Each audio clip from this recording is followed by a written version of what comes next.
انہوں نے یہ بات کی کہ وہ جو دوائیں ہیں ان کو ذرا سنبھالیں، اور دوسری بات جو ایک بڑی امپورٹنٹ ہے وہ یہ کہ یہ اویئرنیس کیوں نہیں ہے، یعنی کمیونیکیشن گیپ کیوں ہے؟ اگر کسی کو ریفنڈ ملنا ہے تو یہ ساری چیزیں بالکل واضح طور پر کمیونیکیٹ ہونی چاہیے تمام حاجیوں کو، یہ کیوں ایسا ہوتا ہے؟ یہ بات یقیناً تشویش کی بات ہے، کیونکہ یہ ہارون رشید صاحب کی یہ بات میرے لیے بھی ایک میٹر آف انفارمیشن ہے کہ یہ 255 ریال واپسی پر ملتے ہیں۔ یہ میری معلومات میں اضافہ ہے، یقیناً میں اس کو جاننا چاہوں گا، اور اس حوالے سے میں بعد میں بھی ہارون رشید صاحب سے رابطے میں رہنا چاہوں گا۔ اور ہو سکتا ہے کہ کچھ افراد ایسے ہوتے ہوں جن کی رہائش گاہیں یا تو سستی ہوں یا یعنی جو 3200 ریال جو کاٹے گئے ہیں اس سے کم پر رہائش ملتی ہو تو اس میں ان کو زائد دیا جاتا ہو، ایسا کوئی معاملہ ہو تو ٹھیک ہے، لیکن وہ پھر ہر حاجی کی بات نہیں ہوگی، وہ انڈیویجول کیس کو سٹڈی کیا جائے گا۔ لیکن جو میڈیکل مشن کے حوالے سے جو بات کی انہوں نے وہ میرے لیے بہت خوش آئند ہے، کیونکہ ایک اور صاحب آئے، انہوں نے شکایت کی کہ جی حج مشن جو ہے بالکل بیکار ہے، اس کو ختم کر دیا جائے، آئندہ ہرگز نہ بھیجا جائے، جبکہ ہارون رشید صاحب اپنا تجربہ جو ان کے رویے کے لیے بتا رہے ہیں یہ میرے لیے یقیناً بہت خوشگوار ہے۔ اب جہاں تک دواؤں کے ضائع ہونے کے امکان کا تعلق ہے، یقیناً وہ ضائع نہیں ہونی چاہیے، اور جن لیبارٹریز نے وہ ایصال ثواب کے لیے یا ثواب اللہ کی خوشنودی کے حصول کے لیے کام کیا ہے تو ان کی نیت کا پھل بھی ان کو ملنا چاہیے اور غریب عوام تک اس کا فائدہ بھی پہنچنا چاہیے۔ میں انشاءاللہ العزیز اس بارے میں جو بھی مکمل معلومات ملیں گی ان کے ساتھ دوبارہ آپ کی خدمت میں حاضر ہوں۔ اچھا کاظمی صاحب ایک بات بتائیے، جو پرائیویٹ جو حج آپریٹ کرتے ہیں، جو آپریٹرز ہیں پرائیویٹ، ظاہر ہے کہ ایک 80,000 تو گورنمنٹ کے اس میں آتے ہیں، باقی اس میں بھی آتے ہیں پرائیویٹ کے اندر، تو ان کو جو کوٹا دیا جاتا ہے ان کو یہ آخر تک پتہ نہیں ہوتا کہ ہمیں کتنے حاجیوں کا کوٹا ملے گا، جس کی وجہ سے انتظامات ڈیلے ہو جاتے ہیں اور وہ وہاں پر بکنگ نہیں کروا سکتے رہائش کی۔ یہ ڈیلے کیوں ہوتا ہے؟ آپ پہلے سے کیوں کمیونیکیٹ نہیں کر پاتے؟ آپ نے اگر ان کی جو کیٹیگریز بنائی ہیں تو اس کو ذرا ڈیفائن کر دیجیے آپ۔ میں عرض کروں گا کہ یہ کیٹیگریز تو اسی دفعہ بنائی گئیں، اس کو ایک ٹرانسپیرنٹ طریقے سے سائنٹیفک انداز میں لایا گیا کہ جی کتنے ٹور آپریٹرز ہیں، ان کا کتنے سال کا ایکسپیرینس ہے، پہلے وہ کتنے حجاج کو حج کرا چکے ہیں اور ان کی کارکردگی کیسی تھی، ان کے خلاف کوئی کمپلینٹس تو نہیں تھی، سعودی تعلیمات کی انہوں نے کوئی وائلیشن تو نہیں کی تھی۔ یہ تمام ریکارڈ دیکھ کر وہ کیٹیگریز بنائی جاتی ہیں، اے بی سی ڈی ای، اور 4 کیٹیگریز وہ صرف اسی دفعہ بنی ہیں، اور وہ ہم نے تو بہت پہلے وہ ایلوکیٹ کر دی تھی، کیٹیگریز بھی ایلوکیٹ کر دی تھی اور ان کو کوٹا بھی دے دیا تھا۔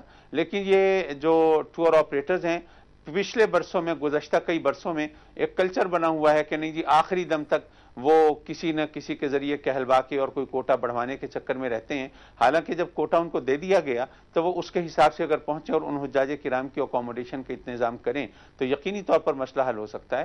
لیکن یہ بھی میں عرض کروں کہ اس دفعہ سے سعودی گورنمنٹ نے ایک بات اور شرط لگائی ہے، وہ یہ کہ آئندہ تمام ٹور آپریٹرز جو ہیں وہ صرف آیاٹا سے اپرووڈ ہوں گے، جو لوگ آیاٹا سے اپرووڈ نہیں ہیں وہ آئندہ سے یہ ٹور آپریٹر کے طور پہ کام نہیں کر سکیں گے۔ ایک بات تو انہوں نے یہ بتائی ہے، اور دوسری بات یہ انہوں نے کہی ہے کہ جی پاکستان سے 600 ٹور آپریٹرز جو ہیں وہ جاتے ہیں، جبکہ باقی ممالک سے وہ 40، 50، 60، 70 ٹور آپریٹرز ہوتے ہیں، تو ان میں ان کو ہزاروں حاجیوں کا انتظام کرنا ہوتا ہے ایک ایک ٹور آپریٹر کو، تو اس حوالے سے ان کے لیے سہولت ہوتی ہے، جبکہ پاکستانی ٹور آپریٹر کسی کو 50 حاجی ملے ہیں، کسی کو 100 ملے ہیں، کسی کو 200 ملے ہیں کیٹیگری وائز، تو وہ اتنے تھوڑے تھوڑے حاجیوں کے انتظامات کے لیے اتنے بے شمار لوگوں کا آنا یہ پریشانی کا سبب بنتا ہے۔ تو ہم اس حوالے سے بھی کچھ پالیسی کیبنٹ سے منظور کرانا چاہتے ہیں کہ سعودی جو سفارشات ہیں ان کی روشنی میں کسی طرح یہ نمبر آف ٹور آپریٹرز اس کو ریڈیوس کیا جا سکے۔ قاضی صاحب، یہ ہارون رشید صاحب کی طرف آتا ہوں۔ سر، یہ جو ٹور آپریٹرز ہیں، انہوں نے کہا ایک تو نمبر بہت زیادہ ہیں ٹور آپریٹرز کے، بہت زیادہ تعداد میں ٹور آپریٹرز کام کر رہے ہیں، دوسرا پھر انہوں نے کیٹیگریز بنا دی ہیں، ان کیٹیگری کو جج کرنا بھی انہی کی ثوابدید ہے، ظاہر ہے انہوں نے کچھ نہ کچھ پیرامیٹر رکھے ضرور ہیں پر ثوابدید انہی کی ہے۔ یہ سارا کا سارا میکینزم آپ نہیں سمجھتے بہت زیادہ کمپلیکیٹ ہوتا جا رہا ہے؟ اس کو سمپلیفائی کرنے کی ضرورت ہے؟ یہ ہمیشہ ایڈمنسٹریشن کو سمپلیفائی کرنے کی ضرورت رہتی ہے، اور اس کو ڈسکریشن سے سمپلیفائی نہیں کرنا چاہیے، اس کو سسٹم ہی کو امپروو کرنے کی کوشش کرنی چاہیے۔ مثلا کاظمی صاحب نے فرمایا مجھے رولز آف بزنس کا پتہ نہیں ہے کہ کابینہ سے منظور کرانے کی کوشش کریں گے، میرا نہیں خیال کابینہ سے منظور کرانے کی کوشش کریں۔ یہ ان کا خود اپنا تعلق ملتان سے ہے, وزیر اعظم کا تعلق ملتان سے ہے, بہت اچھی ان کی انڈرسٹینڈنگ ہے, میرے خیال میں کوئی دشواری نہیں ہے. ایک ڈھنگ کا کوئی افسر 2-3 بٹھائیں. اور یہ بالکل انہوں نے ٹھیک کہا کہ 600 ٹور آپریٹر کیوں جائیں جی, وہ کنسورشیم بنا لیں, 10 بنا لیں, 15 بنا لیں, 20 بنا لیں. اور ان کی جو کارکردگی ہے, یعنی جیسے کرکٹ میں آپ نے کیسے بورڈ کو کرکٹ آدمی کو کرکٹ بورڈ کا چیئرمین بنا دیا ہے جو اپنے قدموں پہ چل نہیں سکتا, تو بھائی آپ 600 آدمیوں کو بھیجیں گے اور اس میں بہت سے اچھے ہوں گے, بہت سے برے ہوں گے, بہت سے ذمہ دار ہوں گے, غیر ذمہ دار ہوں گے. آپ 20 ایسے آدمیوں کو, چاہے وہ کنسورشیم بنائیں یا کچھ کرائیں, یا 40 جتنے مناسب ہو, جس کا تعین یہ خود ہی بہتر کر سکتے ہیں, آپ انہیں کہیں کہ جی ہمیں یہ کمٹمنٹ چاہیے, یہ پیرامیٹرز ہیں اور اتنے پیسے آپ کو ملیں گے. اب کیا تماشا ہے کہ ایک مشہور جو گلوکار ہے, جو وہ مبلغ ہو گیا ہے, وہ 12 لاکھ روپے 8 لاکھ روپے لے کے لوگوں کو حج پہ بھیجتا ہے. میں نے وہاں لکھا ہوا دیکھا وی آئی پی حج. یہ وی آئی پی حج کیا چیز ہوتی ہے؟ یہ اللہ کی عبادت ہے, نماز اور روزہ. نماز اور روزہ اور حج, وی آئی پی کیا ہوتا ہے؟ اللہ کی بارگاہ میں ایاز اور محمود میں کوئی فرق ہے؟ نہیں, ایاز محمود ایک ہیں جی. اللہ کی بارگاہ میں تو نماز پڑھنے کے طریقے کی حد تک جناب ابوبکر صدیق میں اور ایک بدو میں بھی کوئی فرق نہیں ہو, اتنے ان کے بلند مرتبے کے باوجود. یہ ایک وی آئی پی حج ہے. ایک اور صاحب ہیں جو مذہبی پروگرام کسی ٹی وی پہ پیش کرتے ہیں, وہ 12 لاکھ روپے لے کے حج پہ بھیجتے ہیں. یہ ایک وی آئی پی حج بھی ہے. وہ بھائی وی آئی پی حج کیا ہوتا ہے؟ اس میں جتنے مسائل ہیں پیچیدہ بہت نہیں ہے. میں آپ کو یقین دلاتا ہوں کہ پیچیدہ نہیں ہے. ان کی صحت اچھی نہیں, اللہ ان کو صحت دے کاظمی صاحب کو, اور یہ اس پہ توجہ دے سکیں, وقت نکال سکیں. اس کو سارٹ آؤٹ کیا جا سکتا ہے. ساری دنیا اس کو کر سکتی ہے, ہم نہیں کر سکتے جن کے سعودی عرب سے ایکسیلنٹ تعلقات ہیں.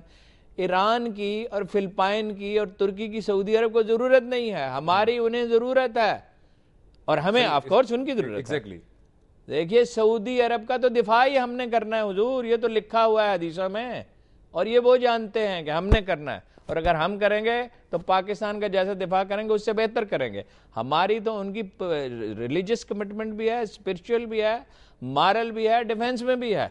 وہ ہمارے ساتھ کیوں کوآپریٹ نہیں کریں گے؟ دیکھیے وہ ایک ذمہ دار حکومت ہے, اور حج کا معاملہ ہے, اور حج کے سعودی حکومت پہ 10,000 اعتراضات ہو سکتے ہیں, مگر حج کے معاملے میں وہ کافی سینسٹیو ہے. مثلا جہاں کہیں سہولتوں کی کمی تھی انہوں نے اس کو دور کرنے کی کوشش کیا ہے.